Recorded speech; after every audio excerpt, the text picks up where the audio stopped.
أعوذ بالله من الشيطان الرجيم. بسم الله الرحمن الرحيم. قال الله تبارك وتعالى في كلامه المجيد والفرقان الحميد.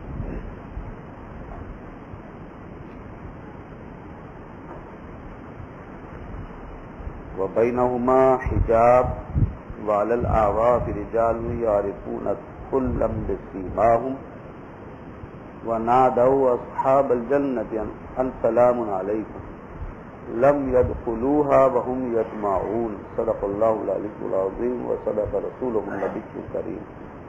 اللهم صل على سيدنا ومولانا محمد وعلى آل سيدنا ومولانا محمد وبارك وسلم علیہ. سورۃ الاعراف کی تلاوت کی گئی. یہ سورہ بھی طویل سورہ ہے اور مکہ مکرمہ میں اس کا نزول ہوا. سورہ الانعام اور سورہ الاعراف جو ہے یہ دونوں صورتیں تقریباً ایک ہی زمانے میں نازل ہونے والی صورتیں. علماء کا اس بات کا اتفاق ہے کہ یہ سورہ پوری کی پوری مکہ مکرمہ میں نازل ہوئی ہے. بعض لوگوں نے کہا ہے کہ بعض آیتوں کا اس میں استثناء ہے، لیکن صحیح یہ ہے کہ یہ پوری سورہ مکی ہے. اور اس کے اور الانعام کے نزول کا زمانہ جو سمجھا گیا ہے وہ ہجرت سے ذرا پہلے کا وقت ہے. جب ہجرت کا وقت قریب آیا ہے تو اس سے کچھ عرصہ پہلے ہی یہ صورتیں نازل ہوئی ہیں. چنانچہ اس سورہ میں بھی بہت سے واقعات اور حقائق کو بیان کیا گیا ہے. خاص طور پہ تاریخی حوالے سے گفتگو ہوئی. کفار مکہ جو ایک روش پر چلتے چلے جا رہے ہیں اور جھٹلا رہے ہیں اور ضد اور ہٹ درمی پہ اترے ہوئے ہیں، اللہ رب العزت نے ان کی حقیقت کو واضح کیا کہ یہ ایک تاریخی تسلسل ہے جھٹلانے والوں کا اور انبیاء کرام کی تکذیب کرنے والوں کا. اور اصلاً تو یہ سلسلہ شروع ہوا وہاں سے جب شیطان نے اللہ کی نافرمانی کی سب سے پہلے اور اللہ کے دو عظیم بندوں، ایک حضرت آدم اور دوسری حضرت حوا، ان کو برگلایا اور ان کو شیطان نے برگلا کر جنت سے اتروا دیا اور شجر ممنوعہ کا پھل کھلوایا. یہ واقعہ پورا اس سورہ میں بیان کیا گیا، کس طریقے سے شیطان نے اپنا داؤ پیچ کھیلا اور کس طرح پھر وہ حضرت آدم علیہ السلام بھول گئے، ان سے لغزش ہو گئی اور اللہ کی مصلحت تھی، حکمت تھی. خیر اللہ چاہتا تو یہ نہ ہوتا، لیکن اگر یہ ایسا نہ ہوتا تو دنیا کیسے بنتی اور آپ ہم دنیا میں کیسے آتے. تو بہرحال اس ایک لغزش کے ہی صلے میں کہ پوری دنیا وجود میں آ گئی. ان کی لغزش کا صلہ دیکھیے آپ، اس کا نتیجہ دیکھیے، کائنات بنی ہوئی ہے، آج انسانوں کا سلسلہ چل رہا ہے. تو خدا کی حکمت تھی. اللہ نے فرمایا فنسی آدم ولم نجد لہ عزما. آدم بھول گئے تھے، ہم نے ان میں ارادہ نہیں پایا کہ انہوں نے نافرمانی کے ارادے سے ایسا کیا. آج بعض لوگ اس کی بھی باتیں سنتے ہیں تو کہہ دیتے ہیں صاحب دیکھو انبیاء سے بھی گناہ ہو جاتے ہیں، انبیاء سے بھی غلطیاں ہو جاتی ہیں. نہیں، بارگاہ ادب ہے، احترام چاہیے. انبیاء کرام سے لغزش ہوتی ہے، بھول ہوتی ہے، توجہ ہٹ جاتی ہے، ہٹا دی جاتی ہے.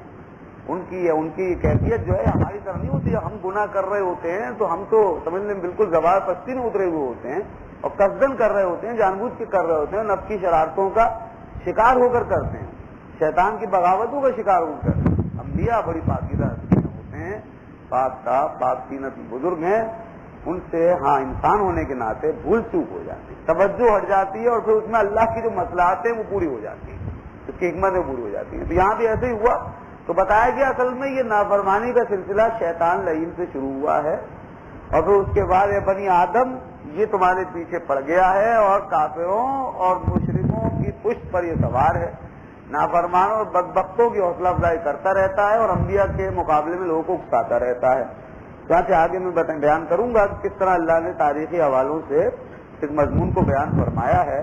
یہاں میں ایک بات عرض کرنا چاہتا تھا، جو الفاظ میں نے تلاوت کیے ہیں اس میں سورہ کا نام آیا ہوا ہے، یعنی الاعراف. یہی نام ہے سورہ کا، الاعراف، اور یہ نام یہاں سے محفوظ ہے. اللہ نے یہاں ذکر فرمایا بینہما حجاب، جنت اور جہنم کے درمیان ایک پردہ ہے. وَلَلْأَعْرَافِ رِجَالٌ، اور اعراف پر رجال ہیں، کچھ لوگ ہوں گے قیامت کے دن. یہ منظر سامنے آئے گا. اعراف ایک جگہ ہے علماء لغت نے کہا آراف عرف کی جمع ہے. عرف کہتے ہیں بلند جگہ کو، تو یہ ایک بلند جگہ ہوگی، وہاں پر کچھ لوگ ہوں گے مرد، رجالون کچھ مرد ہوں گے، یہ نہ جنت میں ہوں گے نہ جہنم میں. اور اس سلسلے میں بڑے اقوال ہیں کہ کون لوگ ہوں گے. بہرحال کچھ روایتیں ہیں جو اس میں ہمیں ہماری رہنمائی کرتی ہیں. تو جابر رضی اللہ عنہ سے روایت آتی ہے، حضور اکرم صلی اللہ علیہ وسلم فرمایا یہ وہ لوگ ہیں جن کی نیکیاں اور جن کے گناہ برابر ہوں گے. جن کی نیکیاں اور گناہ برابر ہوں گے تو نہ جنت کے رہے نہ جہنم کے رہے، بیچ میں ٹھہرا دیا جائے گا. پھر بعد میں اللہ تعالیٰ اپنی رحمت سے انہیں بخشے گا اور جنت میں بھیج دے گا. تو اس قسم کے لوگ فرمایا کہ آراف پر ہوں گے، یعرفون کلم بسیماہم، اور وہ سب کو دیکھ رہے ہوں گے، جنت میں جانے والوں کو بھی اور جہنم میں جانے والوں کو بھی. اوپر ہوں گے نا، وہ دیکھ رہے ہوں گے ان کی نشانیوں سے، جو نشانیاں اس پر ہوں گی چہروں پہ اور دیگر اعضاء پہ، اس سے وہ پہچانتے ہوں گے کہ کون کہاں جانے والا ہے. وَنَادَوْا أَصْحَابَ الْجَنَّةِ، جنت والوں کو پہچانیں گے تو انہیں پکاریں گے، ان سلام علیکم، اور کہیں گے تم پر سلامتی ہو، اے جنت والو تم پر سلامتی ہو.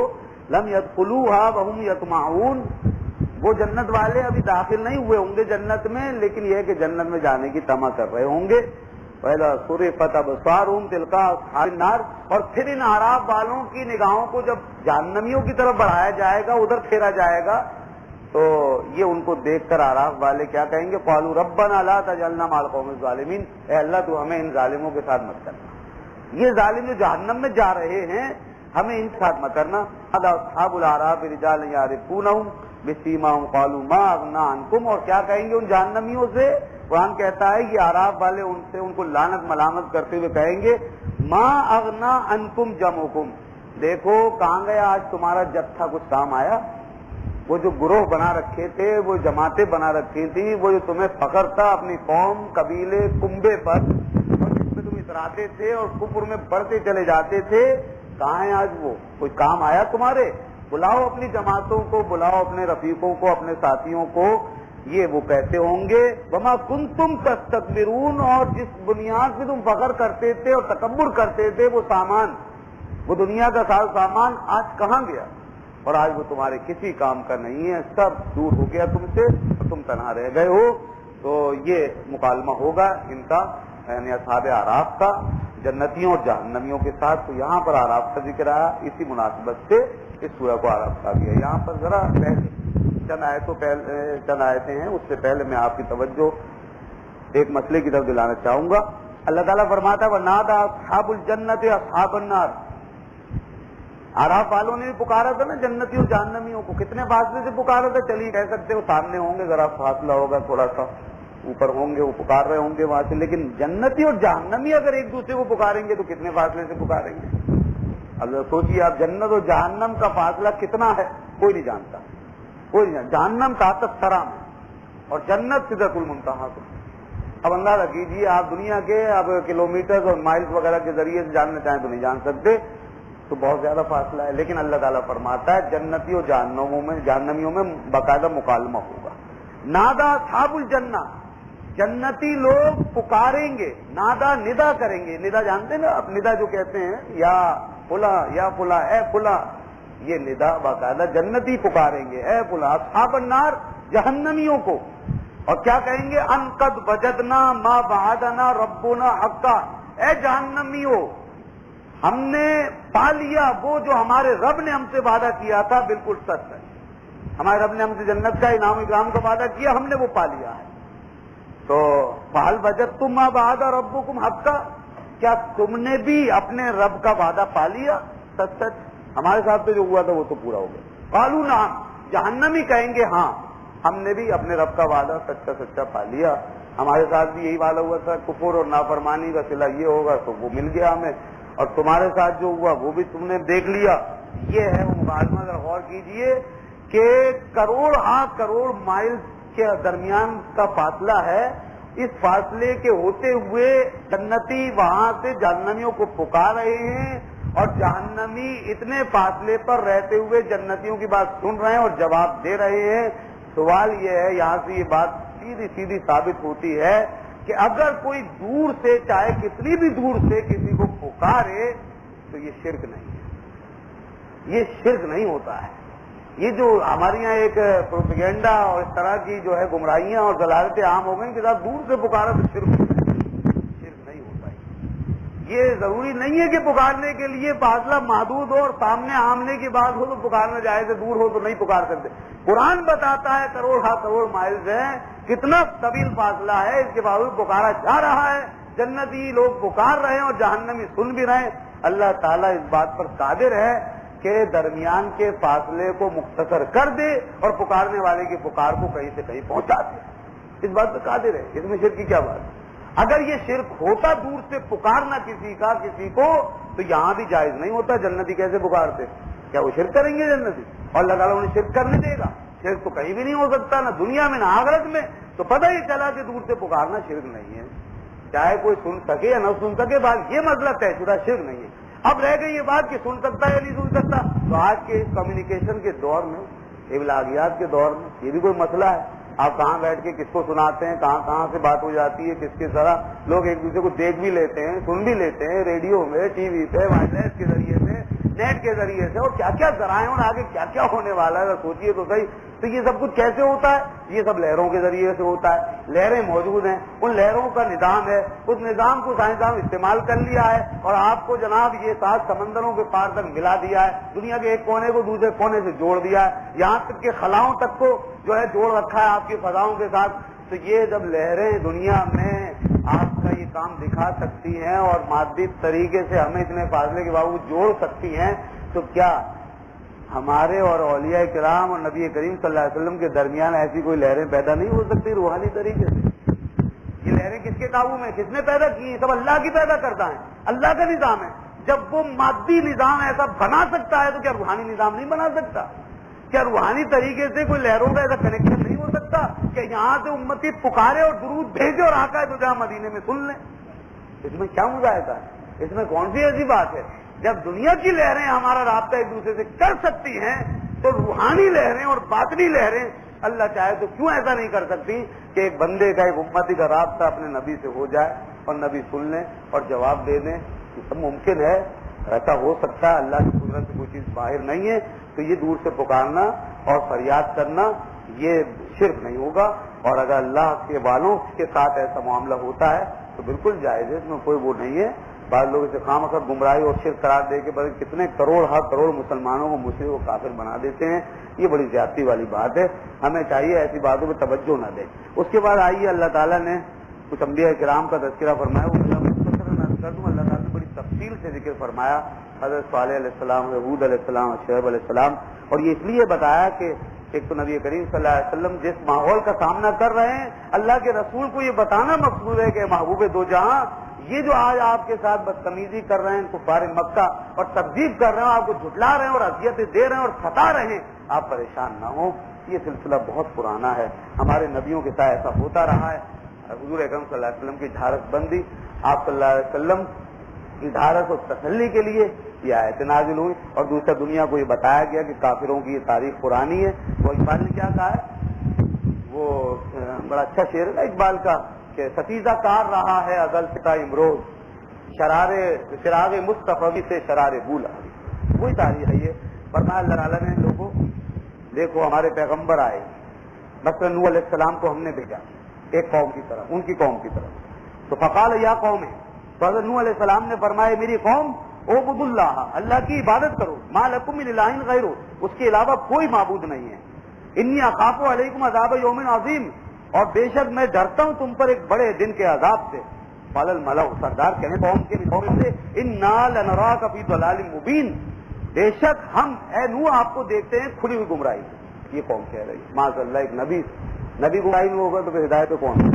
قال یا قوم لیس بی ضلالہ، حضرت نوح فرماتے میری قوم میں گمراہ نہیں ہوں، ولکنی رسول من رب العالمین، لیکن میں تو اللہ کا رسول ہوں، رب العالمین کا رسول ہوں. ابلغکم رسالات ربی، میں تمہیں پہنچا رہا ہوں اپنے رب کے پیغامات. وانصح لکم، اور تمہیں نصیحت کرتا ہوں. وعلم من اللہ ما لا تعلمون، اور اللہ کی طرف سے میں وہ جانتا ہوں جو تم نہیں جانتے. اواجبتم ان جاءکم ذکر من ربکم، کیا تمہیں تعجب ہے اس بات پر کہ تمہارے پاس تمہارے رب کی طرف سے ایک ذکر آیا ہے، ایک نصیحت آئی ہے. علی رجل، ایک شخص کے اوپر، یعنی نوح علیہ السلام پر، منکم، جو تمہارے اندر سے اٹھا ہے، تمہاری قوم کا ایک فرد ہے. تمہیں اس بات پہ تعجب ہے، لیونذرکم، تاکہ تمہیں ڈرائے، بلی تتقوا تاکہ تم تقوی والے بن جاؤ، لعلکم ترحمون تاکہ تم پر رحم کیا جائے، فکذبوہ تو انہوں نے نوح کو جھٹلا دیا، فانجیناہ ہم نے نوح کو بچا لیا، والذین معہ فی الفلک اور جو نوح کے ساتھ تھے ایمان لانے والے سب کو بچا لیا کشتی کے اندر، فاغرقنا الذین کذبوا بآیاتنا اور جن جن لوگوں نے ہماری آیتوں کو جھٹلایا سب کو ہم نے تباہ و برباد کر دیا۔ انہم کانوا قوما عمین بے شک وہ اندھی قوم تھی۔ یہ قرآن نے نوح علیہ السلام کا ذکر کیا۔ پھر فرمایا وَإِلَىٰ عَادٍ أَخَاهُمْ هُودًا اور ہم نے قوم عاد کی طرف ہود کو بھیجا، قال یا قوم اعبدوا اللہ ما لکم من الہ غیرہ، حضرت ہود نے بھی یہی کہا کہ میری قوم عبادت کرو اللہ کی جس کے سوا کوئی معبود نہیں ہے، افلا تتقون تو کیا تم ڈرتے نہیں ہو؟ قال الملأ الذین کفروا من قومہ پھر قوم کے سردار اٹھے، انہوں نے کہا حضرت ہود علیہ السلام، سرداروں کا مطلب سمجھ لیجئے کہ جیسے آج کل سردار، آج کل بڑے لوگ جن کے پاس پیچھے لوگ اطاعت کرنے والے ہو جائیں، اس طرح ہر قوم میں رہے، اور سرکشی کی ابتدا سرداروں سے ہوئی ہے، ہمیشہ لیڈروں سے ہوئی ہے، سرداروں سے ہوئی ہے، الا ماشاء اللہ جس کو اللہ ہدایت دے دے۔ تو سردار کھڑے ہو گئے قوم کے، انہوں نے کہا کہ اے ہود ہم تمہارے بارے میں معلوم کیا سمجھتے ہیں؟ کہنے لگے انا لنظنکم من الکاذبین، ہم سمجھتے ہیں کہ تم جھوٹے ہو، معاذ اللہ، انا لنراک فی سفاہہ اور ہم یہ دیکھتے ہیں کہ تم بیوقوف ہو۔ یہ نوح علیہ السلام حضرت ہود علیہ السلام کو جواب مل رہا ہے، قال یا قوم لیس بی سفاہہ، حضرت ہود کہنے لگے میری قوم میں بیوقوف نہیں ہوں، ولکنی رسول من رب العالمین، لیکن میں اللہ کے رسول، اللہ کا رسول ہوں، رب العالمین کا رسول ہوں، اور تمہاری طرف اپنے رب کے پیغامات پہنچا رہا ہوں، تمہارے لیے ایک امین ناصح ہوں۔ تو تم تعجب کرتے اس بات سے کہ تم پر تمہارے رب کی طرف سے ذکر آیا ہے، ایک ایسے شخص پر تمہیں میں سے کھڑا ہوا کوئی کلام ہے جو حضرت نوح علیہ السلام جس طرح جواب دیتے رہے، حضرت ہود علیہ السلام کے بھی یہی جوابات تھے، وہی وضاحتیں تھی۔ اور اس کے بعد پھر آگے دیکھیے آپ مزید حضرت شعیب علیہ السلام کا بھی ذکر ہوا یہاں پر، اور حضرت شعیب علیہ السلام کی قوم میں جو برائی تھی وہ ناپ تول کی کمی وغیرہ اس طرح کی برائیاں عام تھیں، تو حضرت شعیب علیہ السلام نے اپنی قوم کو اس حوالے سے متنبہ کیا اور سمجھایا، لیکن قوم نے اسی طرح جواب دیا۔ پھر حضرت صالح علیہ السلام کا بھی ذکر آیا ہے، وہاں اونٹنی کا واقعہ ہے جس کی پوچھیں کاٹ دی گئیں اور نبی کی توہین کی گئی اور ان کو جھٹلایا گیا، تو یہ ساری قومیں برباد ہوئی۔ اللہ نے فرمایا ان تمام باتوں کے بعد کہ ان قوموں کو ہم نے برباد کر دیا، ان پر عذاب بھیجا، اور یہ قومیں آج دنیا میں ان کا نام و نشان مٹا دیا گیا۔ اب نبی کریم صلی اللہ علیہ وسلم جب تشریف لائے تو ان کے ساتھ بھی یہی کچھ ہوا، بدبخت لوگ اٹھے، سردار اٹھے، صنادید قریش اٹھے، ابو جہل، ابو لہب، عتبہ، شیبہ، اور انہوں نے قوم کو گمراہ کیا، اور نبی کریم صلی اللہ علیہ وسلم کو اذیتیں پہنچائی گئی، ستایا گیا۔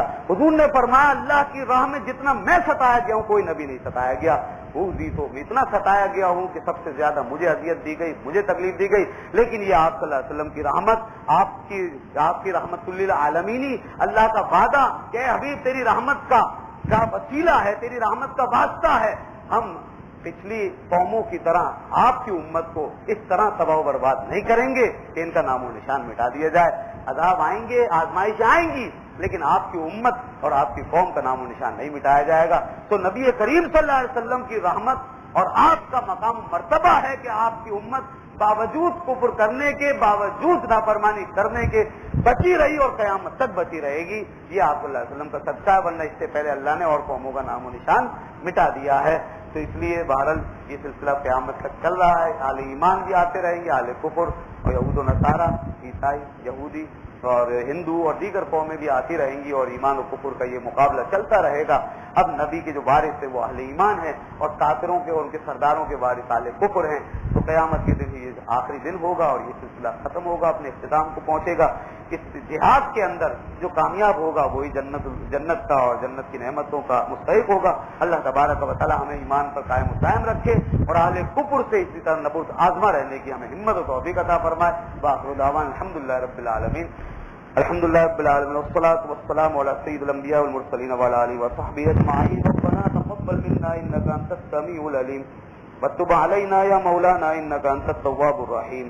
ان اللہ وملائکتہ یصلون علی النبی یا ایھا الذین آمنوا صلوا علیہ وسلموا تسلیما۔ اللهم صل علی سیدنا و مولانا محمد وعلی آل سیدنا و مولانا محمد وبارک وسلم وصل علیہ۔ سبحان ربک رب العزة عما یصفون وسلام علی المرسلین والحمد للہ رب العالمین۔